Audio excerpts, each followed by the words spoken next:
Welcome to this week's episode of the Modern Mentor Podcast. I'm your host, Rachel Cooke, and today's episode is a great conversation I got to have with Kate Murphy all about listening, and specifically how to do it well in ways that serve your career goals. Kate is a Houston, Texas-based journalist who has written for the New York Times, The Economist, and Texas Monthly. She's the author of You're Not Listening, What You're Missing, and Why It Matters. I really enjoyed my chat with Kate, and I hope you do as well. Kate, thank you so much for joining me today on the Modern Mentor Podcast. I am so excited to have you here.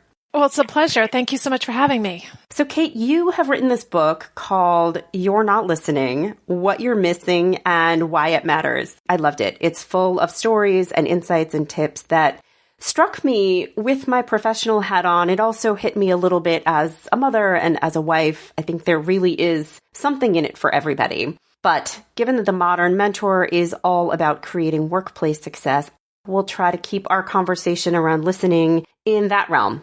I'd love to start with maybe just a short story, Kate, about what inspired you to write the book. What is it about the way we listen, or perhaps the way we don't listen, that prompted you to do the research and put it all in this place for us? Well, as a journalist, I listen for a living, so I've always been interested in listening. Just the slight little clues that you get from people when you're really listening to them, that they may have more to say or they may not be honest, that type of thing. But I also am a person who lives in the same world as everyone else. And I've noticed that listening is not something that people are doing as often or as well as perhaps they used to. You know, whether it's always looking at their phone or just the environments that we have created for ourselves, restaurants, shops, just, even a car dealership, it always has piped in music in the background. The acoustics in most environments, whether you're talking about the workplace,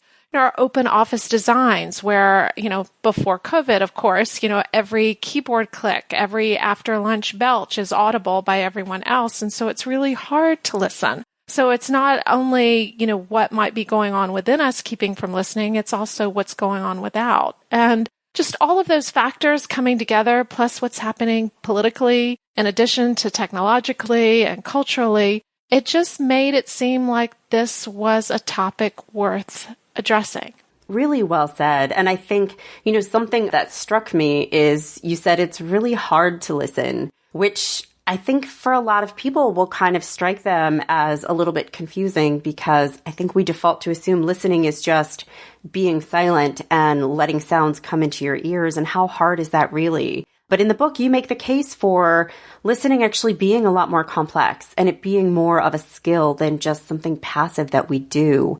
Can you talk a little bit about that? What makes listening so hard to do? Most people think listening is just, keeping your lips together. That just, sitting there quietly and then, ta-da, you're listening. And there's so much more to it than that. If you ask people about, what does it mean to be a good listener? Most people can't tell you. I did hundreds of interviews and people would just look at me with a blank stare when I'd say, what is it that makes a good listener?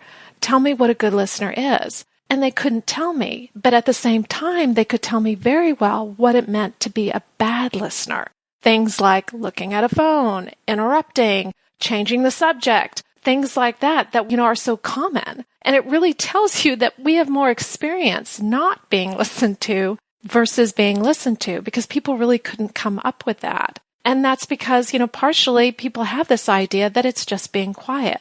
Whereas, there's a lot more to it. That's, bringing all your senses to the table when you are speaking with somebody. And also knowing how to look within and know what it is inside you that may keep you from listening or may color how you interpret what people say. There's just a world of things that go into it. And you mentioned a couple of those things that you heard during your interviews. So people describing bad listening as things like people looking at their watch or turning their attention elsewhere, which when I hear you say that, it reminds me of kind of feeling like somebody isn't respecting my time, like I'm not special enough, like I'm not important enough. And so when we don't listen to somebody, we're not giving attention, we're sending a gentle message about our value of their time. But what are some of the harder takeaways? So if we think about some of the concepts you laid out in the book and we apply them to the workplace, and we think about somebody who is looking to be deemed successful, they're looking to get ahead, maybe they're looking to sell ideas or impress their boss, or they're looking to be seen as a leader on their team. What are some of the ideas around listening and good listening in particular that you would recommend they put into practice, and how will it potentially impact the way they are perceived and the experience that they have? Well, I think you hit on it just in your opener to that question, that, when you listen to someone or when you don't listen to someone, it sends a message, and it is a lack of respect, and it is a lack of caring. And when you transmit that in any circumstance, but particularly in the workplace, whether it's to a colleague, to your boss, to your customer, that you don't care, that you don't respect them, you're not going to get very far. Now, on the contrary, when you do listen, that transmits that you are really interested and you do respect them. And that will get you a long way in any circumstance. And particularly in the workplace, if you think about listening, how do you know what your customer wants unless you listen to them? How do you know what your boss wants? How do you know what the tender points are that maybe you better stay away from? How do you know the things that will really set them on fire, so you will know how to craft your message when you are speaking to really hit home with whatever your target audience is, be it your boss, your customer, your coworker, to motivate people to buy, to do what you want them to do, to advance in your career. Listening has a lot to do with that. In fact, it's more important than speaking, because you can't speak effectively unless you've listened first and know your audience. You just use the expression crafting your message, right? And the way that you effectively craft a message is not by knowing the biggest words or saying the smartest things, but about demonstrating that you have heard what has been said and speaking in response to that. You did a great job of laying out some of what people described as the experience of bad listening.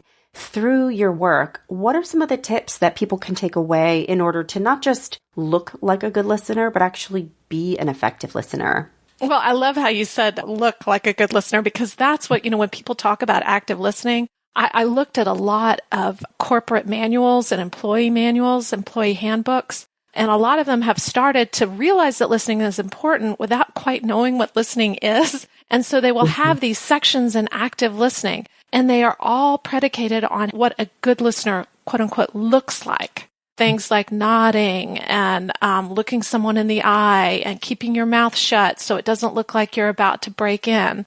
But, listening is, as we've already touched on, much more than that. And a lot of it has to do with the way you respond and showing that you did understand what the person said. And it's not so much that you grasp every single detail of what the person said, but you really understand the underlying emotions of what they said. What is bothering them? What is making them happy? What is aggravating them?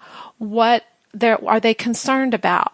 And being able to put words to that and recognizing what people are feeling, because that's really what people want in a business or a personal circumstance, is they want to know that you understand why they are telling you whatever they're telling you, not so much that you have the particular details. And the research shows that people are pretty bad at that. What I've seen, and has been confirmed in several studies, is that really only 5% of the time do people respond in an emotionally intelligent way to what the person just said. So if you are able to really find the message beneath the message, why is this person telling me this? Because often people will tell you things and they are working their way to telling you what they really want to tell you. So you really have to understand the subtext and the sub-message of messaging to really be an effective listener. J. Pierpont Morgan, the great financier, said there are 2 reasons that a person does something, and it's the logical one and the real one. I'm curious, you're talking a lot about perceiving subtext, perceiving what they mean versus maybe what they say, even perceiving body language, eye contact, some of these signals. Right now, we're recording this conversation at a moment when everything is virtual. We're not sitting face to face with people. Do you have any advice that people can use, particularly right now, as we need to not only be listening, but listening virtually and listening in a time of high anxiety? Do you have any tips around how we can really bump up our game in light of these circumstances? Well, there are two things I'd say about that. The first is realizing that this is a time of high anxiety and that often people react to stress and anxiety in different ways. People, as we've already discussed, are not the best listeners even in the best of times, but listening can really fall by the wayside in times of stress. People may retreat into themselves. They may become more easily distracted, and they may try and become more analytical or critical in an attempt to control the conversation when everything else seems so uncontrollable. It's real important to be mindful of that and to really listen underneath that when somebody may be acting like a jerk, and it may be just because they're anxious, and really trying to listen to what the person is trying to say. Are they saying what they really mean? Are they just venting some anxiety and some stress?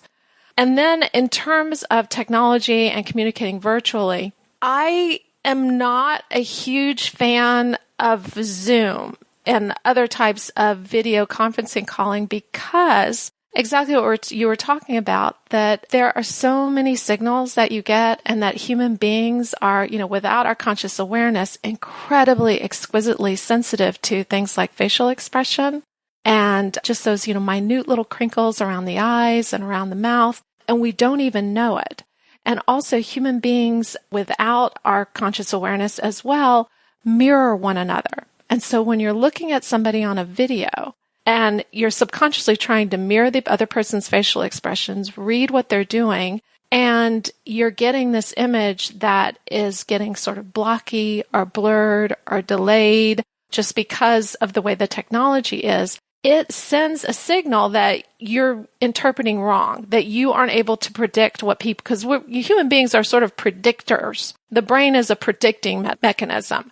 And so when you're listening to somebody and picking up on their facial cues, part of your brain is predicting what comes next and also predicting how they will respond to what you're saying. And when that's delayed or fuzzy or blocky, often a lot of these technologies smooth over the image so you're not getting that feedback, it's subconsciously a little bit disturbing. And so the research shows that when people are doing Zoom interviews, they get this sense of disquiet and unease, and they're not really quite sure why. And, people talk about Zoom fatigue, getting really tired after. And that's because your brain is just going, oh my God, what's going on here?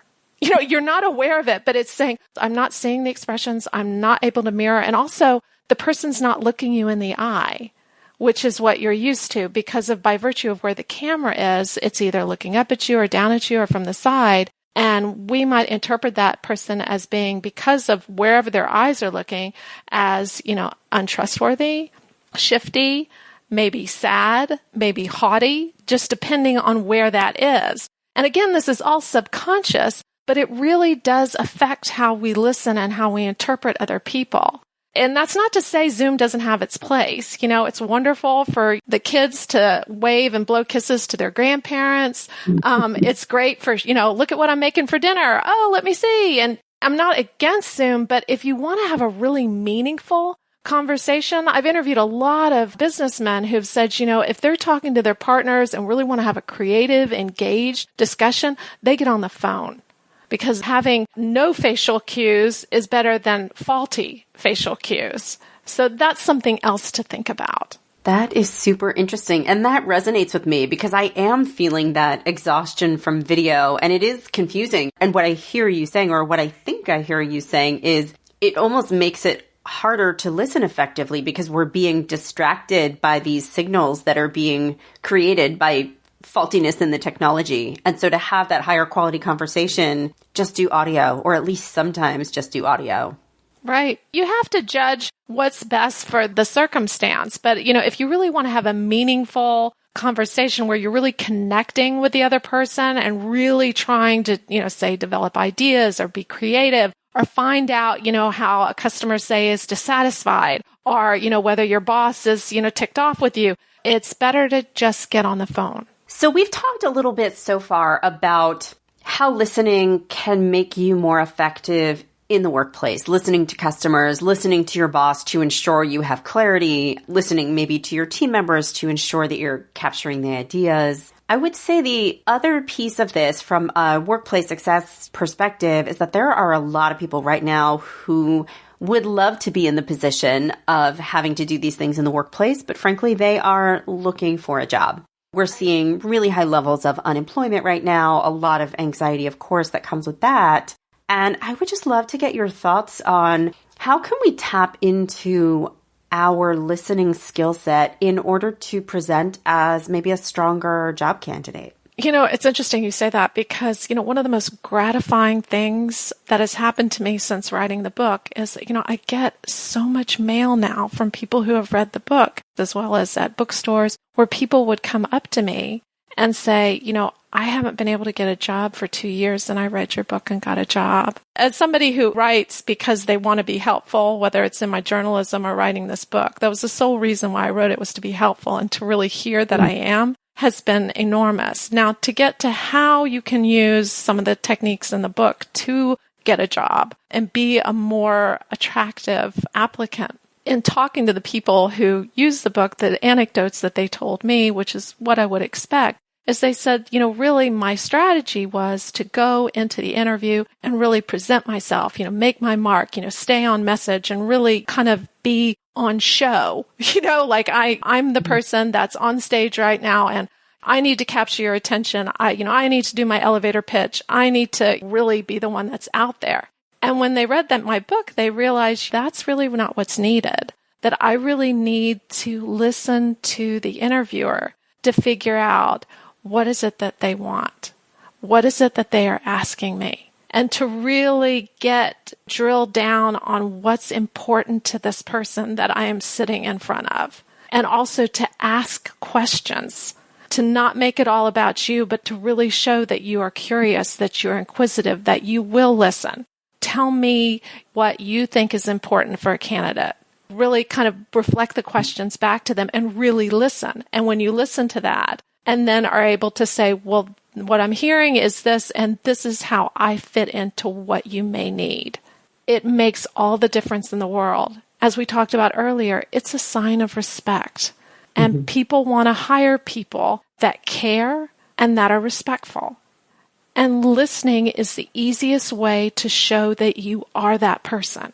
Yes. And it's also, I think, a big piece of being successful in a job search is just about creating a connection, right? A lot of times a hiring leader may interview a bunch of people and they might have 3 people that seem equally qualified on paper and even that sort of performed equally well in the interview. But at the end of the day, if the hiring leader felt a stronger sense of connection with one person, and we've already determined that listening creates connection, it can really help move you to the top of that pack. Oh my gosh. Well, Rachel, that's exactly it. And if you don't listen, you can't create a connection. It's impossible because then everything's going out and nothing's coming in to make that connection with the other person. I think when people aren't listening effectively, there are probably different reasons why that might be the case, right? Sometimes I think we are driven to just sound like the smartest one in the room. In some cases, it may just be a little bit of apathy. I think one of the reasons I know you talk about in your book that generically we have a tendency to not be great listeners is that we are crafting a response, right? Like our boss is talking to us, the hiring leader is talking to us, somebody important is talking to us, and we need to sound smart when we respond. And so rather than carefully listening, I'm crafting a thoughtful response in my head so that there's not an awkward dead silence when the other person stops speaking. What are some ways that we can break that habit? So how do we make sure that we feel safe in not crafting that response in our head? And how do we create the confidence to just listen and rely on trusting that the right response will come? Well, I think part of it is just to realize that the perfect response is the response that's relevant, salient to what the person has just said. And if you're thinking about what you're going to say in the middle, if not throughout all of what they're saying, what you say is not going to be the best response. And also, I think part of it is to give yourself a break, because it's okay at the end of, somebody else's monologue to think for a minute. If you don't know what to say, it's perfectly all right to say, I don't know what to say, or I'd like to think about that. So it is, a sign of respect that not only were you listening to what the person said, but you found it sufficiently interesting that you want to take a moment before you respond. And the response that you will give will be better and more on point and better received if you really not only take in what the person said, but also take a moment to give your response. I mean, as an interviewer, I really have come to very much value people who say, let me think about that. I also think people really sell themselves short, because a lot of times, if you have listened well, you are able to come up with something because you did listen. There's a quote in the book that I love where this guy says that he married his wife because she takes a beat before she responds, and he can tell she's really listening. That is a really, really liberating piece of advice. The answer is you don't have to have the answer. You just have to be listening. And there is no shame in wanting a moment or sometimes wanting a day to think about something and circle back thoughtfully. Absolutely. I do think people need to give themselves a break. I want to come back for a minute to the workplace, because one of the big buzzwords around the workplace is this idea of innovation, right? Everybody is looking to be an innovator. Everybody wants to develop the prototype for the next iPhone or whatever's going to follow that. And I think that sometimes being branded as an innovator is actually a lot simpler than we think. One of my favorite stories in the book was one that you told about these focus groups that Betty Crocker had conducted several years ago. And I wondered if you could just share a very brief version of that story and maybe a little bit of the insight you take away in terms of how being a great listener can help you be an innovator. Well, I love that story too. This was back when they first had cake mixes come out. And the early Betty Crocker cake mix, you only had to add water. There were powdered egg in the mix, and so it was really incredibly easy. And they really thought this would take off with, housewives who are always looking for ways to, save time.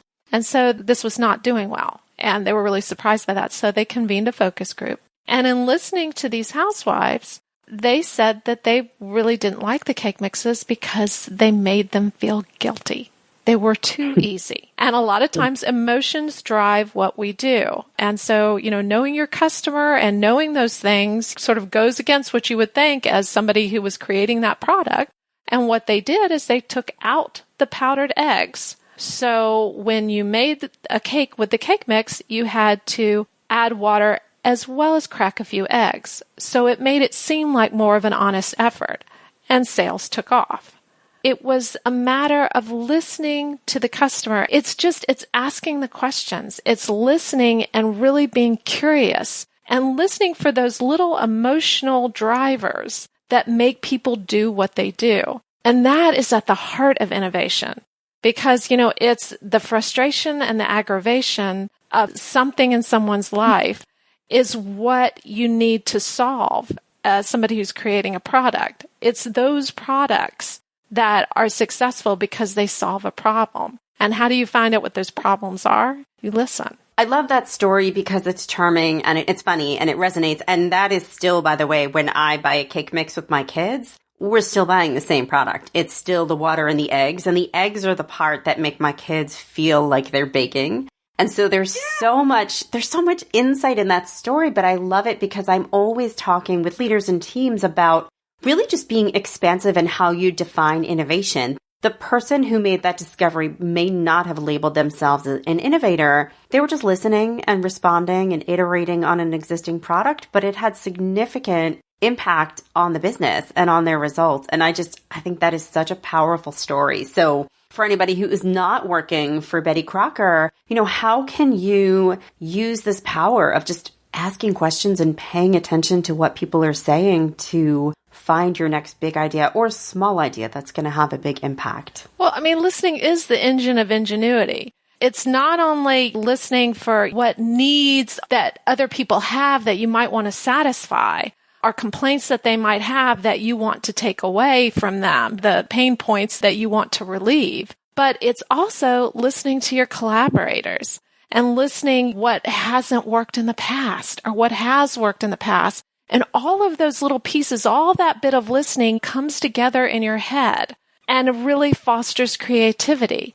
Creativity doesn't come from nowhere. It comes from putting all these little puzzle pieces, all these little snips, clips that you've heard throughout days and years that lead to that aha moment. It comes from listening to all these different sources. And that's what creativity and ingenuity and innovation is. There is one section towards the end of your book that focuses on when is it okay not to listen? And I would love it if you could just touch on that a little bit, because there can be maybe a dark side of maybe yielding too much power. I'm really glad you brought that up. I don't want people to think that, because it's a book about listening, that means that you must submit to anyone who starts talking until they run out of breath. That is definitely not something that I advocate. And, there is really a time when you need to decide you're not going to listen. And that is valid. There are always times when you may choose or may just not be able to listen. You may be fatigued. You may be hungry. You may be angry. Those are times when maybe you need to take a break and you need to step back. And it's always just instructive to get in touch with that. Be mindful when you are listening, but also be mindful of the times when you are unable to listen, and ask yourself various questions. Like, why is this person difficult to listen to? Is it because they have a thick accent? I'm having trouble following it. Is it because this person is demeaning? Is it because this person brags all the time? Is it because this person never listens to me? You have your reasons. And, everybody has to make that calculation for themselves of why they may not want to listen. But just be mindful and know if the reason says more about you than the other person. Yeah. That makes a lot of sense. And you made a comment in there. You said, we have to decide who gets our time and attention. And one of the drums I'm always banging is your time and your attention are limited resources, and they are yours to invest wisely. And so what I think I hear you saying is, don't only listen out of self-interest, but also recognize if what somebody has to say is somehow taking away value from where you need to get to. Don't spend your energy, don't spend your attention there. Well, I think you're right. I mean, you can't listen someone out of being unkind or abusive. It's a mistake to think you can do that. The thing about listening is the better you get at it, the earlier you're able to realize, okay, done. Don't need to go down that road. I recognize what this is. The more people you listen to, the more aspects of humanity you will recognize, and the better your gut instinct will be. So you'll know the people that you may need to avoid. You just listen to yourself. If every time you talk to this person, you feel diminished, you feel degraded, you feel, dejected, that's something to pay attention to. And you don't need to submit yourself to that type of listening experience. It may be time to move on. I thank you so much for joining me and spending this time with me today. I have so enjoyed listening to everything that you've had to say, and I'm confident that my listeners will feel the same. Oh, it's an absolute pleasure. Thank you so much for having me. I'm Rachel Cooke, your Modern Mentor host. I hope today's episode was a great listening experience. I'd love to hear your feedback or questions. Leave me a voicemail on the Modern Mentor hotline at 201-632-5656, and you may just be featured on the show. Visit my website at leadabovenoise.com. And if you're on LinkedIn, keep an eye out for the new Modern Mentor page going live next week. Thanks so much for listening, and have a successful week.